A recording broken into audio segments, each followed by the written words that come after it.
Assalamualaikum warahmatullahi wabarakatuh.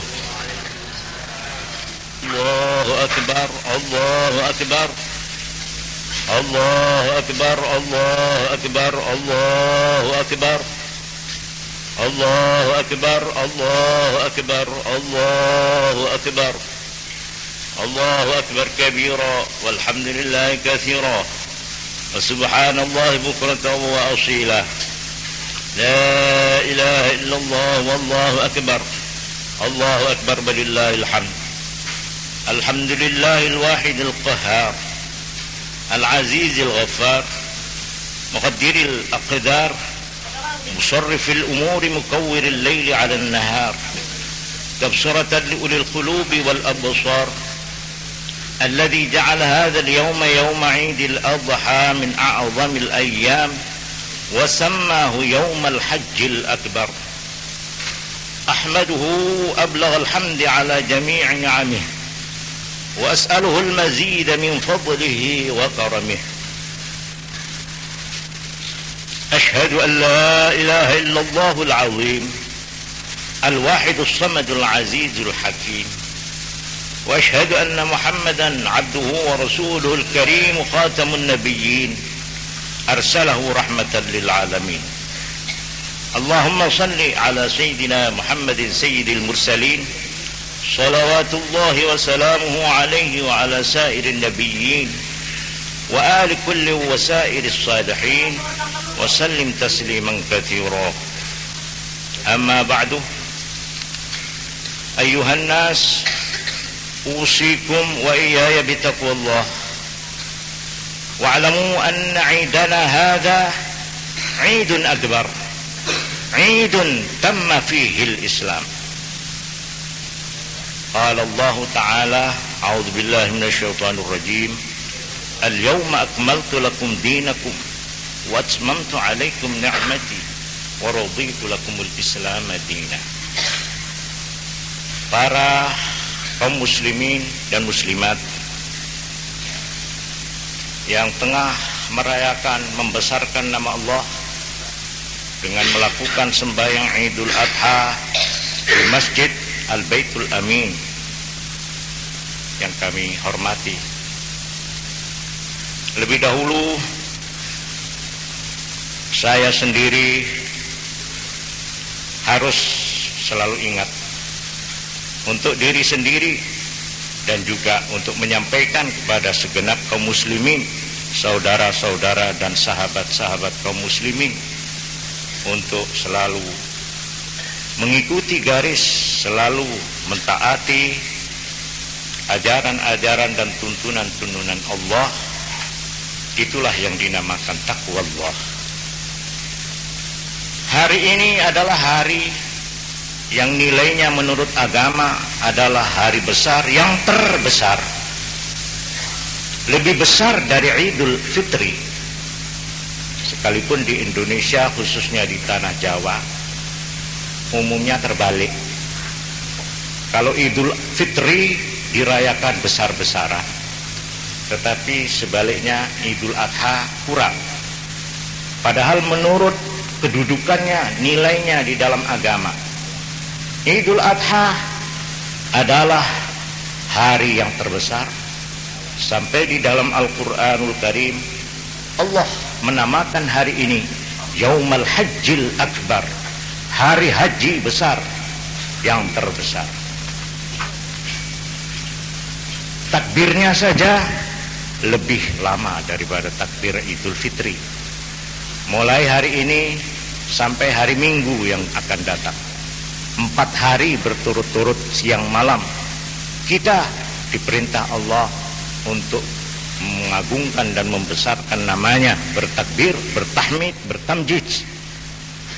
Tetapi Idul Fitri hanya 1 malam, sedikit hari, sampai imam naik ke mimbar, habis itu selesai.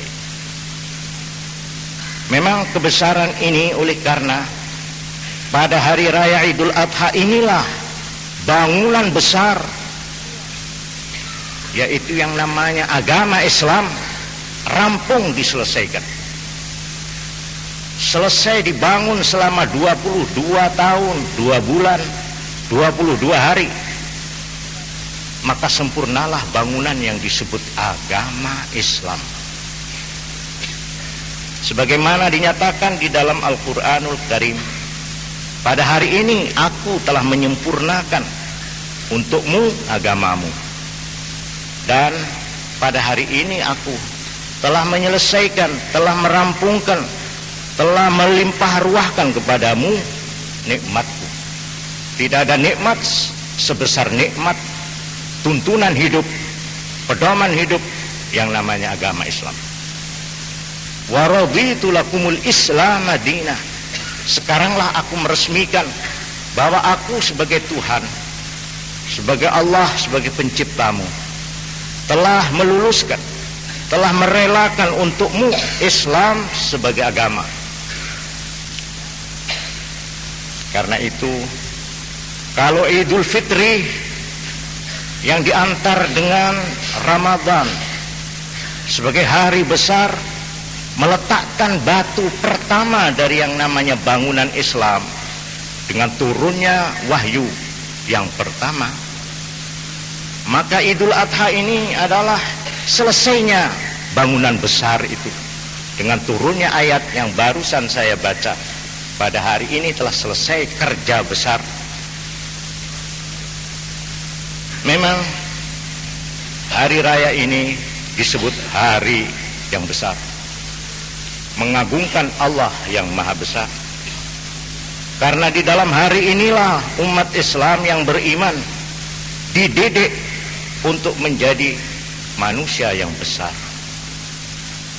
dengan iman serta pendirian hidup yang besar, memiliki pribadi besar, memiliki cita-cita besar,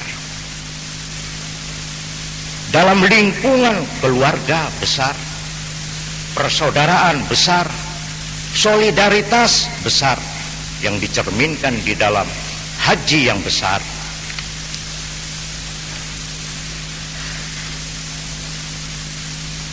Allah Subhanahu wa ta'ala berfirman, oleh karena itu setelah rampungnya agama ini sebagai bangunan yang komplit, yang tidak usah ditambah-tambah lagi dan juga tidak usah dikurang-kurangi lagi, ditambal sulam lagi, sudah selesai hari ini, tinggal engkau melaksanakan.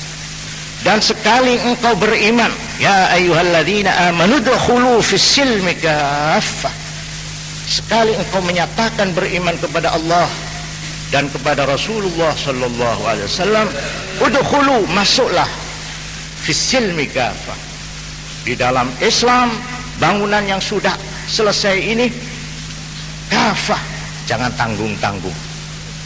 Seluruhmu, seluruh pikiranmu, seluruh tenagamu, seluruh hartamu, seluruh karyamu, seluruh rumah tanggamu, seluruh hidupmu, seluruh falsafat hidupmu secara keseluruhan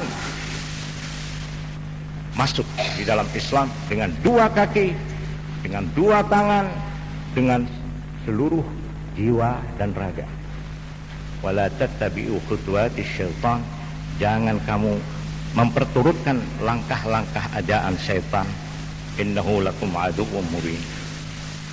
Fa in zalaltum min ba'di ma ja'atkumul bayyinat, kalau kamu tergelincir, menyimpang dari garis ini, fa'lamu, maka ketahuilah annallaha azizun hakim, Allah maha perkasa dan maha teguh hukumnya. Hal yanzuruna illa ayyatiyahumullahu fi dhulalin minal ghamami wal malaikatu wa qudiyal amr wa ilallahi turja'ul umur. Mereka yang ragu-ragu, mereka yang separuh-separuh, mereka yang tergelincir, yang menyimpang dari garis Allah, mereka tidak menunggu lagi kecuali sebentar Allah akan datang dalam gumpalan awan bersama dengan malaikat-malaikat bala tentara Tuhan yang engkau tidak mengetahui dan melihat. Gumpalan awan yang kamu kira mendatangkan rahmat hujan, ternyata Allah membawa cemeti dan cambuknya lewat hujan. Wa qudiyal amru, dan telah diputuskan hal itu. Wa ilallahi turja'ul umur, dan kepada Allah segala-galanya akan dipulangkan. Para jamaah yang kami hormati, Islam dengan pengertian sebagaimana diuraikan di dalam Al-Quran sendiri, Islam adalah suatu nama yang mempunyai 4 makna, 4 arti. Inilah falsafat nama Islam. Arti daripada kata-kata Islam pertama, bima'na salam wal musalamah, bertoleransi, berkompromi, dan berdamai. Lawan daripada al-harbu wal khisam, perang dan cekcok.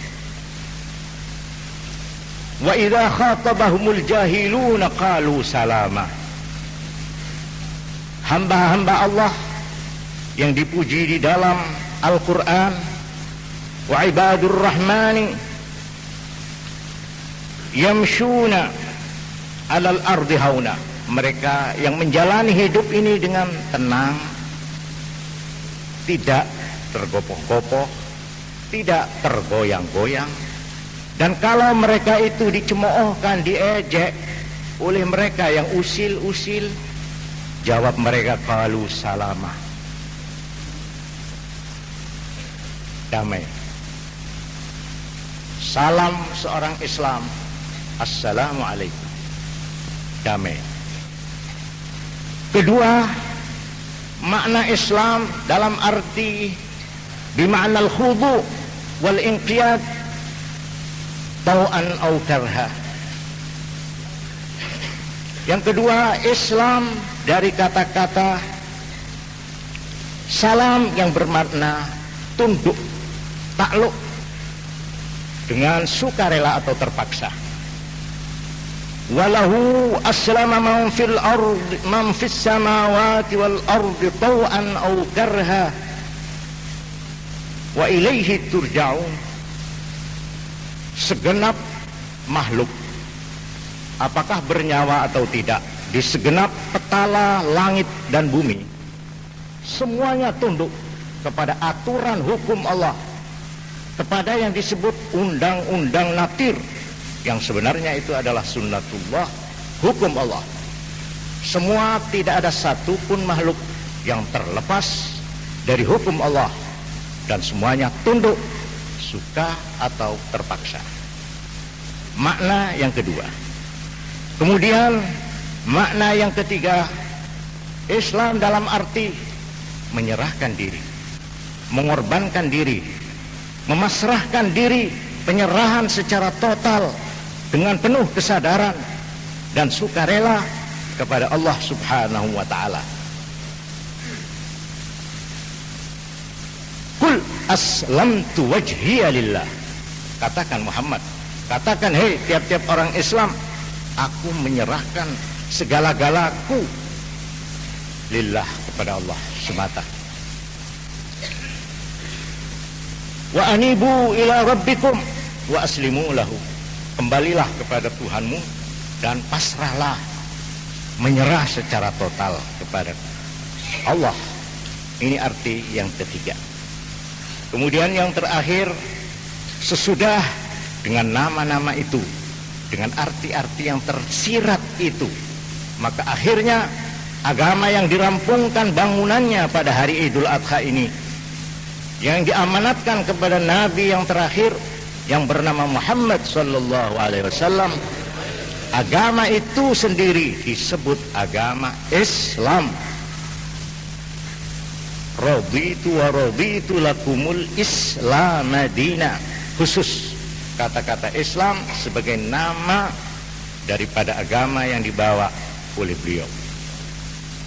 Wa may yabtaghi ghairal islami dinan falan yuqbala minhu. Islam yang mempunyai pendirian iman yang besar. Kebesaran iman Islam dinyatakan di dalam firman Allah, qulu amanna billah. Katakan, hei segenap umat Islam yang menjadi pengikut Muhammad, kami semuanya ikrar beriman kepada Allah satu. Wa ma unzila ilaina, dan percaya kepada wahyu, kitab suci yang diturunkan kepada kami, Al-Quran. Wa ma unzila ila Ibrahim, tidak saja kami hanya mempercayai kitab suci yang diturunkan kepada kami, kepada Nabi kami, Nabi Muhammad sallallahu alaihi wasallam, tetapi juga kami percaya dan iman, menghargai dan menghormati apa yang telah diturunkan kepada Ibrahim, Abraham, wa Ismail, dan kepada Nabi Ismail, wa Ishak, dan Nabi Ishak, wa Yakub, nenek orang Yahudi. Apa yang diturunkan kepada Yakub berupa wahyu, kami pun umat Islam diharuskan oleh agama untuk mempercayainya, iman, menghargai dan menghormatinya. Wal asbab, dan juga kepada anak keturunan Yakub yang 12. Wa ma utiya Musa, dan kami disuruh beriman pula, percaya pula apa yang telah diberikan kepada Nabi Musa alaihissalam, wa Isa, dan Nabi Isa. Seluruh wahyu-wahyu itu. Wa ma utiyan nabiyyuna min rabbihim, dan apapun yang telah diberikan kepada semua nabi-nabi sejak Nabi Adam sampai yang terakhir Nabi Muhammad sallallahu alaihi wasallam. Inilah iman yang besar, iman yang lebar. La nufarriqu baina ahadin minhum, kami tidak boleh membeda-bedakan penghargaan dan penghormatan terhadap nabi-nabi yang manapun, kepada kitab-kitab suci yang manapun. Wa nahnu lahu muslimun, dan hanya kepada Allah sajalah kami muslim, menyerahkan diri, tunduk dan patuh. Inilah kebesaran iman, kebesaran pendirian yang harus dimiliki oleh setiap muslim. Para jamaah sekalian yang kami hormati, dalam hubungan memperingati peristiwa besar pada hari ini, kita tidak boleh melupakan peristiwa yang terjadi sekarang di Mekkatul Mukarramah, di tanah suci Mekah, di mana sekarang ini tengah dilakukan ibadat yang menghimpun seluruh dan segala macam bangsa, melenyapkan perbedaan bangsa-bangsa itu. Pakaian mereka seragam, tidak bisa lagi dibedakan mana yang raja, mana yang papa, mana yang berketurunan, mana yang berpangkat, mana yang jelata. Semuanya berpakaian putih, semuanya adalah hamba Allah, terlebur di dalam persaudaraan besar, kekeluargaan besar yang mempunyai persamaan yang kuat. Prinsip persaudaraan, prinsip persamaan ini bukan saja merupakan perintah teori di dalam Islam, tetapi sekaligus merupakan perintah yang dipraktekkan dalam bentuk ibadat-ibadat yang kolektif. Pertama, di dalam haji, di sana tergambar, terasa, terkesan sekali adanya ajaran persaudaraan dan persamaan itu. Di dalam salat-salat Jumat, siapa yang datang lebih dulu, dia yang berhak berdiri di saf yang terdepan. Siapapun berhak berdiri berjajar dengan siapapun. Tidak boleh ada perbedaan. Kalau yang berpangkat di depan, kalau ulama di depan, kalau yang tidak ulama di belakang, tidak ada aturan itu. Semuanya sama, berdiri bersaf-saf tanpa ada perbedaan pangkat dan kedudukan, menyembah sebagai hamba Allah. Perintah Jumat ini adalah merupakan perintah wajib juga salat-salat jamaah, juga perintah-perintah yang dinamakan fardu kifayat, itu merupakan perintah persaudaraan yang diperintahkan, yang dipraktekkan. Kalau ada orang mati, segenap umat Islam bertanggung jawab untuk satu, memandikan siapapun dia, tidak pandang, memberi bungkus kain kafan, menyembahyangkan dan menguburkan. Ini merupakan perintah wajib apabila ada mayit terlantar karena dia tidak punya keluarga, terlantar karena dia orang yang tidak dikenal alamat dan identitasnya, maka seluruh umat Islam memikul dosa karena menelantarkan orang itu. Demikian juga orang kelaparan, orang yang membutuhkan pertolongan menurut agama diperintahkan untuk berzakat. Zakat adalah perintah kolektor, perintah wajib. Persaudaraan dan persamaan tidak hanya teori tetapi dipraktekkan. Di dalam peristiwa haji ini yang kita peringati dalam Idul Adha, saya merasa perlu untuk mengutip beberapa daripada pidato-pidato Nabi yang diucapkan di muka beratus ribu umat Islam yang berhaji pada waktu itu. Dan inilah haji setelah selesainya Quran 30 juz. Haji yang disebut haji selamat tinggal. Haji yang terakhir, di mana Nabi untuk terakhir